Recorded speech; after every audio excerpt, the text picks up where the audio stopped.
ओम नमः सिद्धिभ्यः नमो अरिहन्ताणं नमो सिद्धाणं नमो ऐर्याणं नमो वज्रायाणं नमो लोये सवसाहोणम्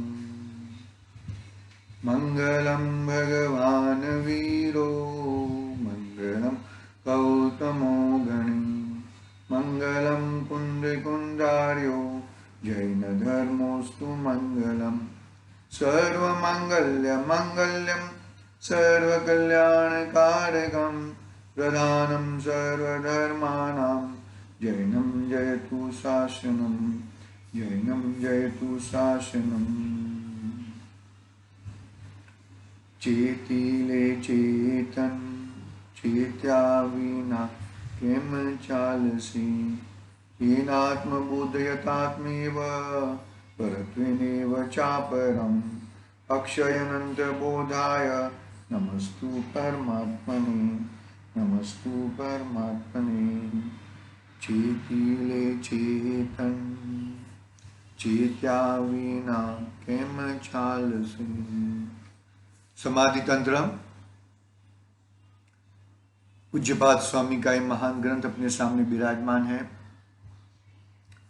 आचार्य देव ने शुरू में से ही आत्मा में तीन भेद देकर बहिरात्मपना, अंतरात्मापना और परमात्मापना की चर्चा प्रारंभ की थी। बहिरात्मा की चर्चा तो करीब 15 श्लोक के माध्यम से की थी। उसके बाद अंतरात्मा की चर्चा प्रारंभ की थी। अंतरात्मा में भी जब अंतरात्मा वापिस बहिरात्मा होने की शक्यता बताई, वापिस वो बहिरात्मा होता है, वापिस अंतरात्मा होता है, बहिरात्मा अंतरात्मा, इस तरह की आचार्य देव ने बताई। बहिरात्मपना वहां पर इतना जो मिथ्यात्व सहित वाला बहिरात्मपना इतना गंभीर न लेते हुए, मिथ्यात्व सहित वाला भी आ सकता है, लेकिन राग वाला, द्वेष वाला, चारित्र संबंधी, दर्शन मोहनीय छोड़कर चारित्र मोहनीय संबंधी भी ऐसी अवस्थाएं भी बताई। 79 नंबर के श्लोक के माध्यम से यह बताया कि जो अपने आत्म स्वरूप में जो जगता है वही मुक्ति को पा लेता है।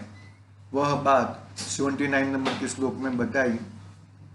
मतलब उसमें ग्रंथाधिराज समयसार के कलश के थोड़े उदाहरण भी दिए कि जितने भी सिद्ध हुए हैं वो वेद विज्ञान के माध्यम से सिद्ध हुए हैं, और जितने यहाँ पर संसार में बंधे हुए हैं वो वेद विज्ञान के अभाव पूर्वक बंधे हैं।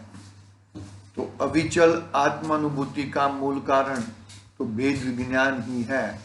यह बात बताकर आचार्य देव ने 79 नंबर का श्लोक वेद विज्ञान की प्रधानता बताई। अंतरात्मा वेद विज्ञान कब तक करना है कि जब तक हमें, मानो कि हमें घी कब तक बनाना है, हमें सुवर्ण की शुद्धता कब तक, जब तक 16 वलय का सुवर्ण प्राप्त न हो जाए तब तक हमें उस सुवर्ण की शुद्धता को प्राप्त करना है। ऐसे ही निरंतर उसके पुरुषार्थ करते रहना है। ठीक उसी तरह आचार्य देव ने मुझे ज्ञान में प्रतिष्ठित न हो जाए तब तक वेद विज्ञान की धारा बहाती रहनी है। ऐसी बात आचार्य देव ने 79 नंबर और समयसार ग्रंथाधिराज के कलश के माध्यम से कही। फिर अभी 80 नंबर की अवस्था श्लोक है, उसमें यह बात बताते हैं कि उसके उठाने का पढ़ते हैं। 80 नंबर का श्लोक हमें प्रारंभ करना है कि जिसको देह और आत्मा का भेद दर्शन है। क्या कहा? जिसको देह और आत्मा का भेद दर्शन है उसको प्राथमिक योग अवस्था में और पूर्ण सिद्ध योग अवस्था में जगत कैसा प्रतिभाषित होता है। कल हमने ये बात छेड़ी थी कि दृष्टि मुक्त कब होता है? दृष्टि मुक्त चतुर्गुण स्थान में होता है, और पूर्ण मुक्त तो 14वें गुण स्थान के बाद में गुणस्थान अतीत होता है। तो यहां पर आचार्य देव ये कहते हैं कि जिसको देह और आत्मा का भेद दर्शन, जीव जुदा पुद्गल जुदा, है ना, इष्टोपदेश की गाथा, अंतिम गाथा, जीव जुदा पुद्गल जुदा, वो आत्मा का वो भेद दर्शन, उसको प्राथमिक योग अवस्था में यानी कि चतुर्गुण स्थान में और पूर्ण सिद्धि योग अवस्था में जगत कैसा प्रतिभाषित होता है वह कहते हैं। मतलब इसमें भाव मोक्ष और द्रव्य मोक्ष, भाव मोक्ष भले वो चतुर्गुण स्थान वर्ती का जो स्वसमय स्वकाल भले कम हो, स्वसमय स्वकाल कम हो, लेकिन क्वालिटी एक समान है। क्वांटिटी में फर्क हो सकता है, क्वालिटी में फर्क हो सकता नहीं है। देखो वो गाथा हम 80 नंबर की गाथा पढ़ते हैं यहां पर। पूर्वं दृष्टात्मा तत्वस्य विभात्युन्मत्ववज्जत् जगत् स्वभ्य स्यात्मधि प्रस्यात् काष्ठपाषाण रूपवत। देखो क्या कहते हैं, ज्ञानी जन को जग प्रथम भासी मत समान, फिर अभ्यास विशेष से दिखे काष्ठ पाषाण। देखो क्या कहते हैं यहाँ पर आचार्य देव, थोड़ी और बात आगे बताएंगे, वो बात स्पष्टीकरण करेंगे, लेकिन यहाँ पर देखो क्या कहते हैं, जिसे आत्मदर्शन हो गया है ऐसे योगी जीव को योगाभ्यास की प्राथमिक अवस्था में जगत उन्मत्त सरीखा यानी कि पागलवत ज्ञात होता है, किंतु बाद में जब योग की निष्पन्न अवस्था हो जाती है तब आत्मस्वरूप के अभ्यास में परिपक्व हुए अंतरात्मा को यह जगत काठ और पत्थर के समान चेष्टा रहित मालूम होने लगता है। क्या कहा? देखो कि जिसे आत्मदर्शन हो गया है, बरोबर है, ऐसे योगी जीव को प्राथमिक अवस्था में उन्मत्त मतलब पागलवत लगता है। जगत को सम्यक दृष्टि पागल दिखते हैं और सम्यक दृष्टि को जगत के जीव पागल दिखते हैं। दिखता है ना, सामने सामने दिखता है। उन्मत्त सरीखा पागलवत ज्ञात होता है, किंतु बाद में जब योग की निष्पन्न अवस्था हो जाती है तब आत्मस्वरूप के अभ्यास में परिपक्व हुए अंतरात्मा को यह जगत काठ और पत्थर के समान चेष्टा रहित मालूम होने लगता है। यह जगत काठ और पहले बात करेंगे, आचार्य देव आगे बात करेंगे, इसमें कोई वो नहीं है, निसंदेह नहीं है। मतलब ज्ञानी जन है जो प्रथम ज्ञानी हुए हैं, उसको कैसा लगता होगा? तो क्या कहते हैं कि उन्मत्त सरीखा पागलवत सरीखा लगता है।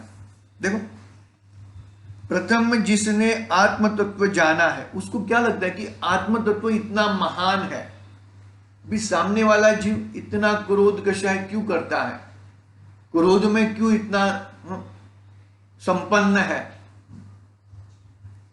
क्योंकि आत्मा में क्रोध जैसा स्वभाव नहीं है, तो उसको क्या लगता है ज्ञानी को कि ये पागलवत है। क्रोधादि भाव, मोहादि भाव, रागादि भाव। तो क्या प्रथम जिसने आत्म तत्व जाना है अर्थात देह से आत्मस्वरूप भिन्न है, ऐसा जिसको प्रथम ज्ञान हुआ है, वैसे योग का आरंभ करने वाले योगी को जगत उन्मत्त पागलवत लगता है।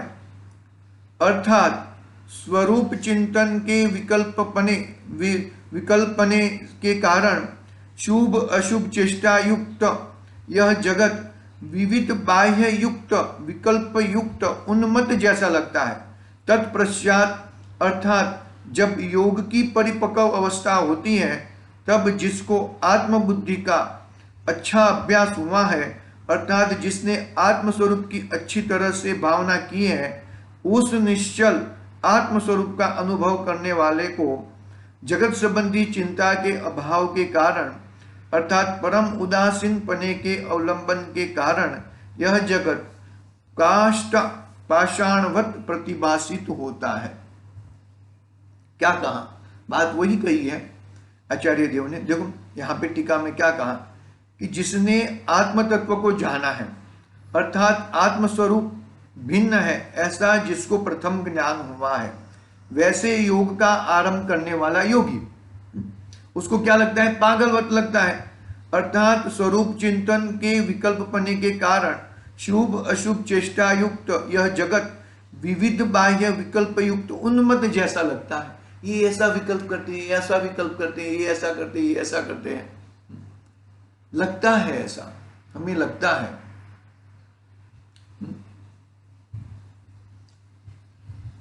तत्पश्चात अर्थात जब योग की परिपक्व अवस्था होती है, तब जिसको आत्मबुद्धि का अभ्यास हुआ है, अर्थात जिसने आत्मस्वरूप की अच्छी तरह से भावना की है, उस निश्चल आत्मस्वरूप का अनुभव करने वाले को जगत संबंधी चिंता के अभाव के कारण अर्थात परम उदासीन पने के अवलंबन के कारण यह जगत काष्ठ पाषाणवत प्रतिभासित होता है। काष्ठ पाषाणवत प्रतिभासित होता है मतलब मानो कि काष्ठ पाषाणवत, मानो कि ये पत्थर जैसा हो गया है। क्या? सामने वाला जीव, उसको हम कितना भी हम पानी डाले, लेकिन पत्थर के ऊपर पानी जैसा, उल्टा घड़ा, उल्टे घड़े में कितना भी ऊपर पानी डालो, पानी तो निकल ही जाएगा। वो कभी भी अंदर डुबकी मारने के लिए कोशिश करता नहीं है। ऐसा देखो भावार्थ पढ़ते हैं। जिसको स्वपर का भेद विज्ञान हुआ है, उस अंतरात्मा को आत्मानुभव की प्रथम भूमिका में अर्थात योग के आरंभ काल में यह अचेष्ट और विकल्पारूढ़ जगत उन्मत्तवत पागलवत लगता है, परंतु बाद में जब वह योग के परिपक्व अभ्यास द्वारा आत्मस्वरूप में स्थिर हो जाता है, तब उसको इस जगत संबंधी बुद्धिपूर्वक कुछ विकल्प उत्पन्न नहीं होते, क्योंकि उस समय उसको निर्विकल्प दशा वर्तती है। ठीक है, आगे पढ़ते हैं, विशेष स्पष्टीकरण पढ़ते हैं। प्रथम भूमिका में अर्थात सविकल्प दशा में, प्रथम भूमिका में अर्थात सविकल्प दशा में ज्ञानी का उपयोग बाह्य पदार्थ की ओर जाता है और उससे विविध विकल्प होते हैं, परंतु जैसे जैसे वह स्वरूप स्थिरता का अभ्यास बढ़ाता जाता है, वैसे वैसे उपयोग का पर सन्मुखता का झुकाव छूटता जाता है। जैसे जैसे जैसे अपने अंदर में विराजमान होता है, ऐसे ऐसे पर पदार्थ छूटते जाते हैं, क्योंकि उपयोग तो एक ही है और वो उपयोग पहले पर में लग रहा था, अभी स्व में लग रहा है, तो स्व का देखेगा। श्रीमद राजचंद्र जी साहब को याद करो कि अभी पहले बाहर का वृक्ष हरा भरा दिख रहा था और अंदर का वृक्ष सूख रहा था। अभी कहते हैं कि अभी बाहर का वृक्ष सूख रहा है तो अंदर का वट वृक्ष बन रहा है, अंदर का आत्मा, ऐसे बरोबर है। वैसे वैसे उपयोग का पर सन्मुखता का झुकाव छूटता जाता है और वह स्वरूप में स्थिर होता जाता है। अभ्यास के बल से अंत में आत्म स्वरूप में उपयोग की स्थिरता इतनी जमती है कि उसको उस समय जगत का विचार बिल्कुल भी नहीं आता। उसको उस समय जगत का विचार बिल्कुल भी नहीं आता। तथा जो ज्ञान 5 इंद्रियों और छठे मन के द्वारा प्रवर्तता था, वह ज्ञान सब ओर से सिमटकर इस निर्विकल्प अनुभव में केवल स्वरूप सन्मुख हुआ, क्योंकि वह ज्ञान क्षयोक्षम रूप है। ज्ञान क्षयोक्षम रूप है, इसलिए एक काल में एक ज्ञेय को ही जानता है। वह ज्ञान स्वरूप जानने को प्रवर्तित हुआ, तब अन्य का जानना सहज ही रह गया। वहां ऐसी दशा हुई कि बाह्य अनेक शब्दादि विकार हो तो भी स्वरूप ध्यानी को कुछ खबर नहीं है। स्वरूप ध्यानी को कुछ खबर नहीं है।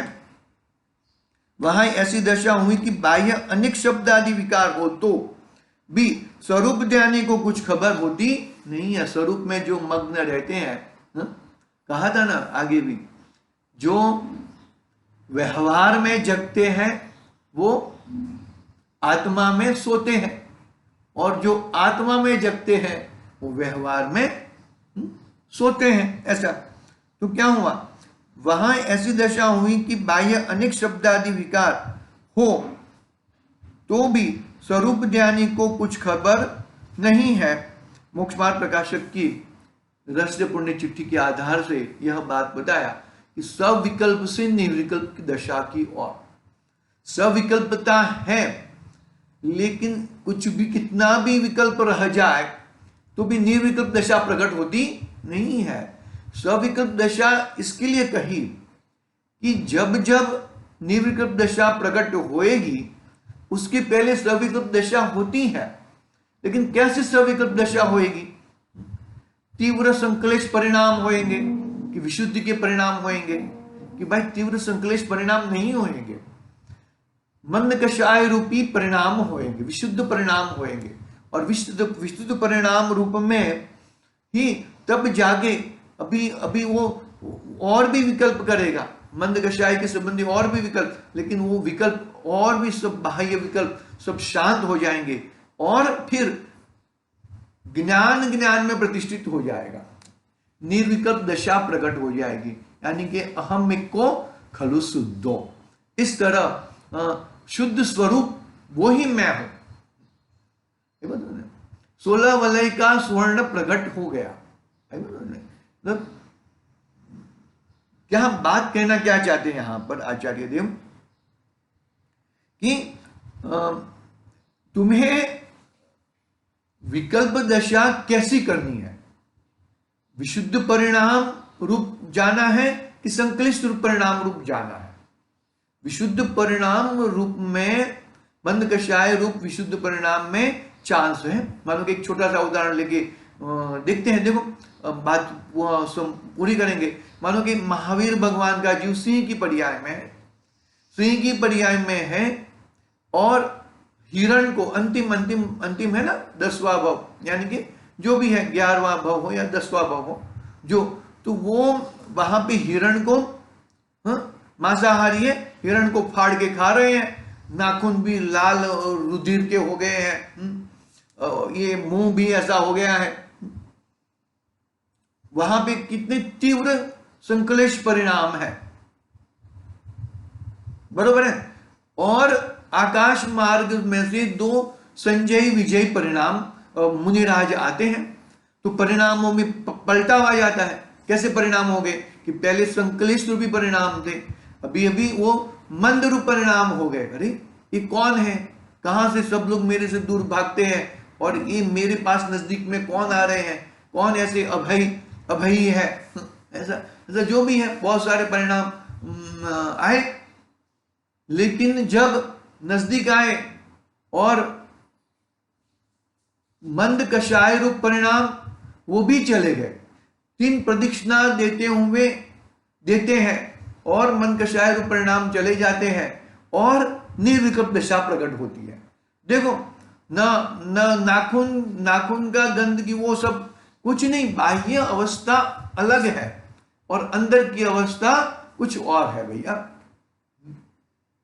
एक बात समझ में, मतलब संक्लिष्ट परिणाम के तीव्र संक्लिष्ट परिणाम में पॉसिबल नहीं है।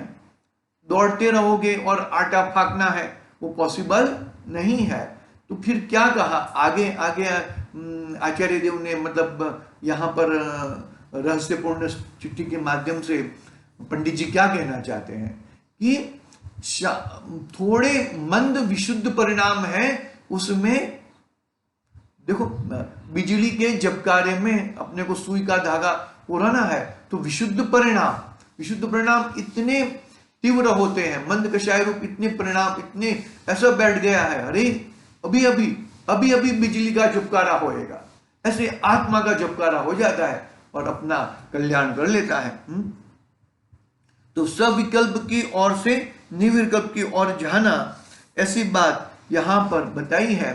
हमने शुरू में बात बताई थी, वो बात आगे आएगी, लेकिन यहां पर चतुर्गुण स्थान कैसे प्रकट होता है, निर्विकल्प दशा प्रथम निर्विकल्प दशा कैसे प्रकट होती है, वो बात आचार्य देव ने यहां पर बताई है।